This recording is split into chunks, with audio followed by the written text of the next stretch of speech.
न मां दुष्कृतिनो मूढाः प्रपद्यन्ते नराधमाः माययापहृतज्ञानाः आसुरं भावमाश्रिताः। जो मुझे निरंतर भजते हैं वे जानते हैं, फिर भी लोग नहीं भजते। माया द्वारा जिनका ज्ञान अपहरण कर लिया गया है, जो आसुरी स्वभाव को धारण किए हुए मनुष्यों में अधम काम क्रोधादि दुष्कृतियों को करने वाले मूढ़ लोग मुझे नहीं भजते। तो भजता कौन है? चतुर्विधा भजन्ते मां जनाः सुकृतिनोऽर्जुन आर्तो जिज्ञासुरर्थार्थी ज्ञानी च भरतर्षभ।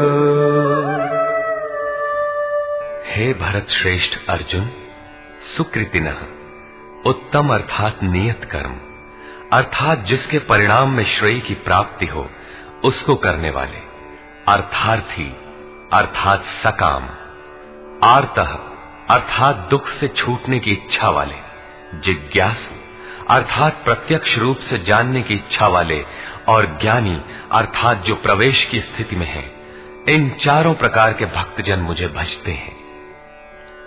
अर्थ वो वस्तु है जिससे हमारे शरीर अथवा संबंधों की पूर्ति हो। इसलिए अर्थ, कामनाएं सब कुछ पहले तो भगवान द्वारा पूर्ण होती है। भगवान श्री कृष्ण कहते हैं कि मैं ही पूर्ण करता हूं, किंतु इतना ही वास्तविक अर्थ नहीं है। आत्मिक संपत्ति ही स्थिर संपत्ति है, यही अर्थ है। सांसारिक अर्थ की पूर्ति करते करते भगवान वास्तविक अर्थ आत्मिक संपत्ति की ओर बढ़ा देते हैं, क्योंकि वे जानते हैं कि इतने ही से मेरा भक्त सुखी नहीं होगा। इसलिए वे आत्मिक संपत्ति भी उसे देने लगते हैं। लोक लाहु परलोक निबाहु, लोक में लाभ और परलोक में निर्वाह, ये दोनों भगवान की वस्तु हैं। अपने भक्त को खाली नहीं छोड़ते। आर्त, जो दुखी हो, जिज्ञासु, समग्रता से जानने की इच्छा वाले जिज्ञासु मुझे भजते हैं। साधना की परिपक्व अवस्था में दिग्दर्शन अर्थात प्रत्यक्ष दर्शन की अवस्था वाले ज्ञानी भी मुझे भजते हैं। इस प्रकार चार प्रकार के भक्त मुझे भजते हैं, जिनमें ज्ञानी श्रेष्ठ है, अर्थात ज्ञानी भी भक्त ही है। इन सब में भी तेषां ज्ञानी नित्ययुक्त एक भक्तिर्विशिष्यते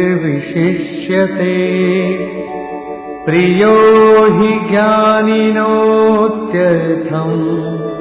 अहं स च मम प्रियः। अर्जुन, उनमें भी नित्य मुझ में एक ही भाव से स्थित अनन्य भक्ति वाला ज्ञानी विशिष्ट है, क्योंकि साक्षात्कार के सहित जानने वाले ज्ञानी को मैं अत्यंत प्रिय हूं और वो ज्ञानी भी मुझे अत्यंत प्रिय है। वो ज्ञानी मेरा ही स्वरूप है। उदाराः सर्व एवैते ज्ञानी त्वात्मैव मे मतम् आस्थितः स हि युक्तात्मा मामेवानुत्तमां गतिम्। यद्यपि ये चारों प्रकार के भक्त उदार ही हैं, कौन सी उदारता कर दी?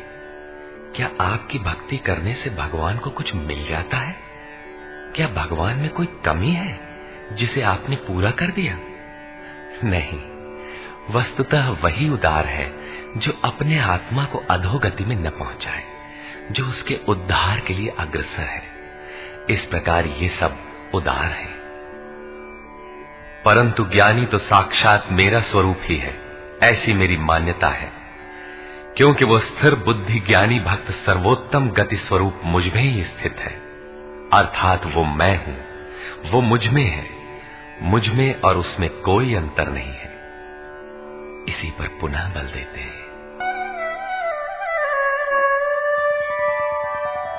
बहूनां जन्मनामन्ते ज्ञानवान् मां प्रपद्यते वासुदेवः सर्वमिति स महात्मा सुदुर्लभः। अभ्यास करते करते बहुत जन्मों के अंत के जन्म में, प्राप्ति वाले जन्म में साक्षात्कार को प्राप्त हुआ ज्ञानी सब कुछ वासुदेव ही है। इस प्रकार मेरे को बचता है। वो महात्मा अति दुर्लभ है। वो किसी वासुदेव की प्रतिमा नहीं गढ़वाता, बल्कि अपने भीतर ही उस परम देव का वास पाता है। उसी ज्ञानी महात्मा को श्री कृष्ण तत्वदर्शी भी कहते हैं। इन्हीं महापुरुषों से बाहर समाज में कल्याण संभव है। इस प्रकार के प्रत्यक्ष तत्वदर्शी महापुरुष श्री कृष्ण के शब्दों में अति दुर्लभ है। जब श्रेय और प्रेय अर्थात मुक्ति और भोग दोनों ही भगवान से मिलते हैं, तब तो सभी को एकमात्र भगवान का भजन करना चाहिए। फिर भी लोग उन्हें नहीं भजते। क्यों? श्री कृष्ण के ही शब्दों में,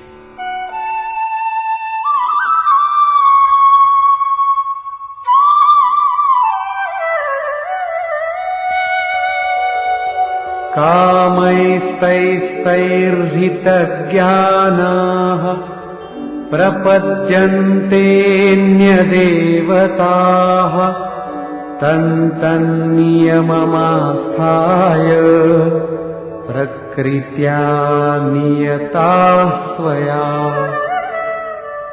वो तत्वदर्शी महात्मा अथवा परमात्मा ही सब कुछ है।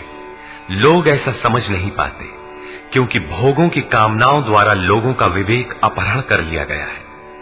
इसलिए वे अपनी प्रकृति अर्थात जन्म जन्मांतरों से अर्जित संस्कारों के स्वभाव से प्रेरित होकर मुझ परमात्मा से भिन्न अन्य देवताओं और उनके लिए प्रचलित नियमों की शरण लेते हैं। यहां अन्य देवता का प्रसंग पहली बार आया है। यो यो याम याम तनुम भक्तः श्रद्धयार्चितुमिच्छति तस्य तस्याचलां श्रद्धां तामेव विदधाम्यहम्। जो जो सकामी भक्त जिस जिस देवता के स्वरूप को श्रद्धा से पूजना चाहता है, मैं उसी ही देवता के प्रति उसकी श्रद्धा को स्थिर करता हूं। मैं स्थिर करता हूं, क्योंकि देवता नाम की कोई वस्तु होती तब तो वो देवता ही श्रद्धा को स्थिर करता। सतया श्रद्धया युक्तः तस्याराधनमीहते लभते च ततः कामान् मयैव विहितान् हितान्। वो पुरुष उस श्रद्धा से युक्त होकर उस देव विग्रह के पूजन में तत्पर होता है और उस देवता के माध्यम से मेरे ही द्वारा निर्मित उन इच्छित भोगों को निसंदेह प्राप्त होता है। भोग कौन देता है? मैं ही देता हूं। उसकी श्रद्धा का परिणाम है भोग, न कि किसी देवता की देन। किंतु वो फल तो पा ही लेता है, फिर इसमें बुराई क्या है? इस पर कहते हैं,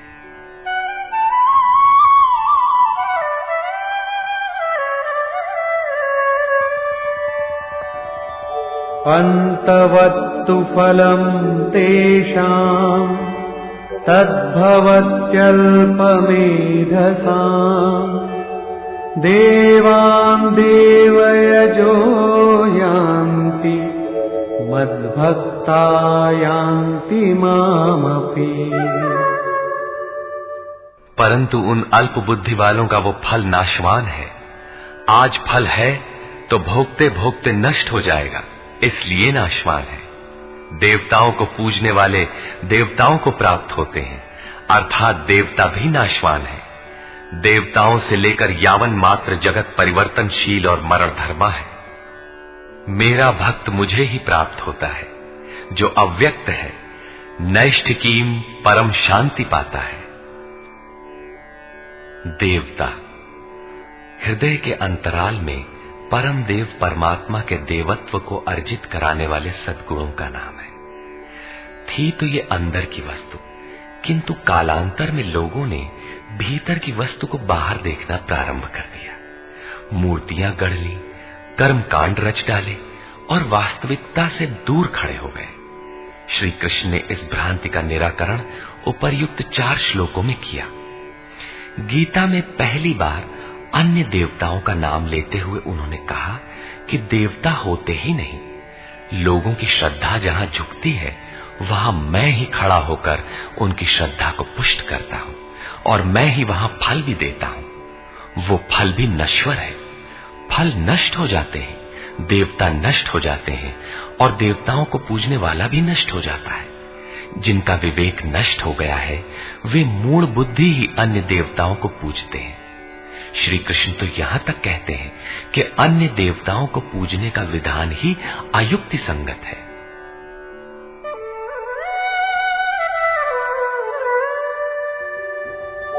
अव्यक्तं व्यक्तिमापन्नं मन्यन्ते माम बुद्धयः परं भावमजानन्तो ममाव्ययमनुत्तमम्। यद्यपि जब देवताओं के नाम पर देवता नाम की कोई वस्तु है ही नहीं, जो फल मिलता है वो भी नाशवान है, फिर भी सब लोग मेरा भजन नहीं करते, क्योंकि बुद्धिहीन पुरुष अर्थात कामनाओं द्वारा जिनका ज्ञान अपहृत हो गया है वे मेरे सर्वोत्तम, अविनाशी और परम प्रभाव को भली प्रकार नहीं जानते।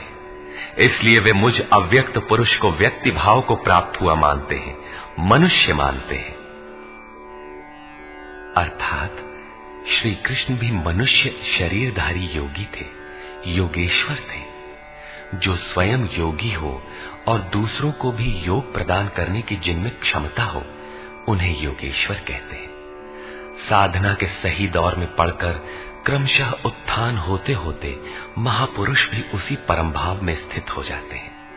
शरीरधारी होते हुए भी वे उसी अव्यक्त स्वरूप में स्थित हो जाते हैं। फिर भी कामनाओं से विवश मंद बुद्धि के लोग उन्हें साधारण व्यक्ति ही मानते हैं। वे सोचते हैं कि हमारी ही तरह तो ये भी पैदा हुए हैं, भगवान कैसे हो सकते हैं। उन बेचारों का दोष भी क्या है, दृष्टिपात करते हैं तो शरीर ही दिखाई पड़ता है। वे महापुरुष के वास्तविक स्वरूप को देख क्यों नहीं पाते। इस पर योगेश्वर श्री कृष्ण से ही सुने।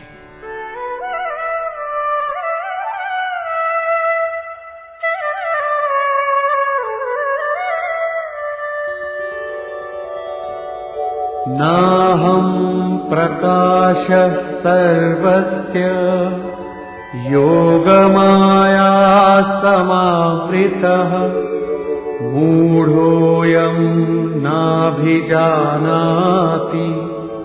लोको मामजमव्ययम्। सामान्य मनुष्य के लिए माया एक पर्दा है जिसके द्वारा परमात्मा सर्वथा छिपा है।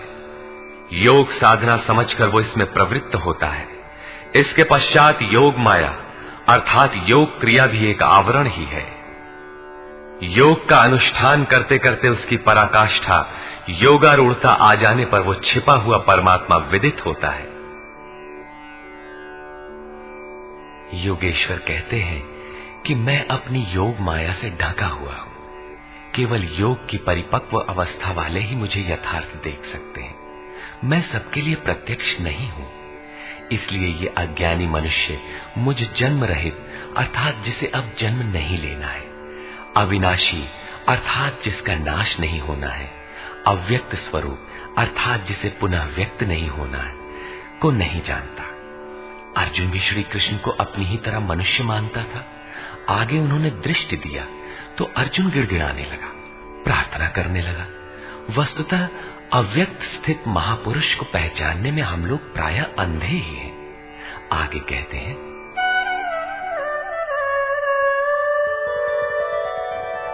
वेदाहं समतीतानि वर्तमानानि चार्जुन भविष्याणि च भूतानि मां तु वेद न कश्चन। अर्जुन, मैं अतीत, वर्तमान और भविष्य में होने वाले संपूर्ण प्राणियों को जानता हूं, परंतु मुझे कोई नहीं जानता। क्यों नहीं जान पाता? इच्छा द्वेष समुत्थेन द्वन्द्व मोहेन भारत सर्वभूतानि सम्मोहम् सर्गे यान्ति परन्तप। भरतवंशी अर्जुन, इच्छा और द्वेष अर्थात राग द्वेषादि द्वंद्व के मोह से संसार के संपूर्ण प्राणी अत्यंत मोह को प्राप्त हो रहे हैं, इसलिए मुझे नहीं जान पाते। तो क्या कोई जानेगा ही नहीं? योगेश्वर श्री कृष्ण कहते हैं,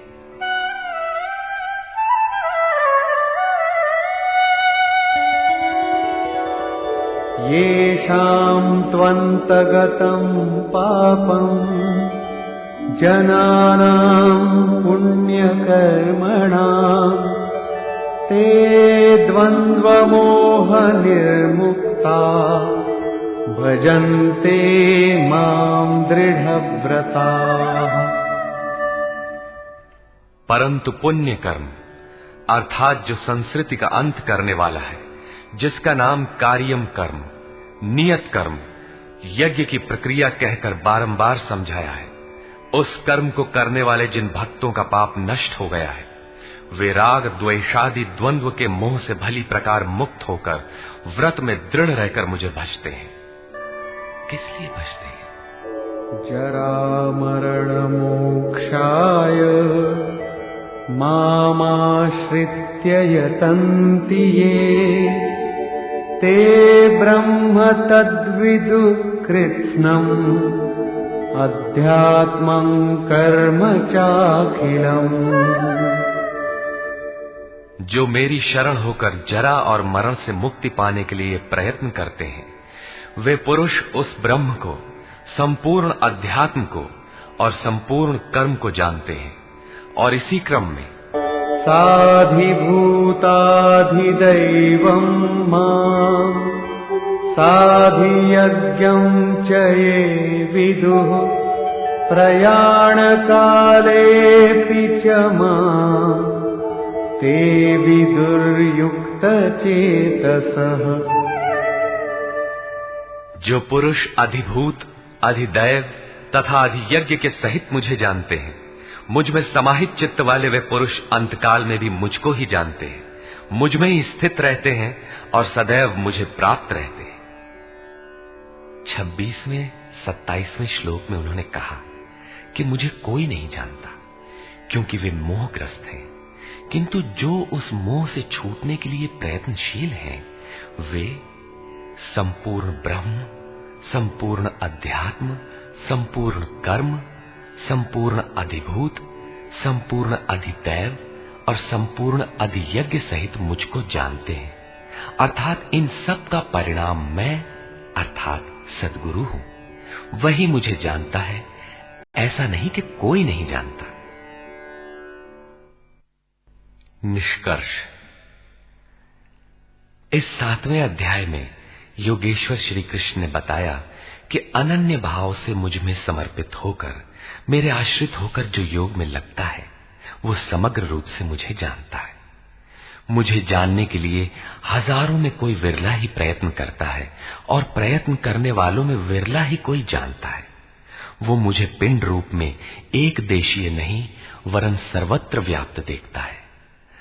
8 भेदों वाली मेरी जड़ प्रकृति है, और इसके अंतराल में जीव रूप मेरी चेतन प्रकृति है। इन्हीं दोनों के संयोग से पूरा जगत खड़ा है। तेज और बल मेरे ही द्वारा है। राग और काम से रहित बल तथा धर्मानुकूल कामना भी मैं ही हूं। जैसा कि सब कामनाएं तो वर्जित हैं, लेकिन मेरी प्राप्ति के लिए कामना कर। ऐसी इच्छा का अभ्युदय होना मेरा ही प्रसाद है। केवल परमात्मा को पाने की कामना ही धर्मानुकूल कामना है। मेरे भक्त 4 प्रकार के हैं, अर्थार्थी, आर्त, जिज्ञासु और ज्ञानी। चिंतन करते करते अनेक जन्मों के अंतिम जन्म में प्राप्ति वाला ज्ञानी मेरा ही स्वरूप है, अर्थात अनेक जन्मों से चिंतन करके उस भगवत स्वरूप को प्राप्त किया जाता है।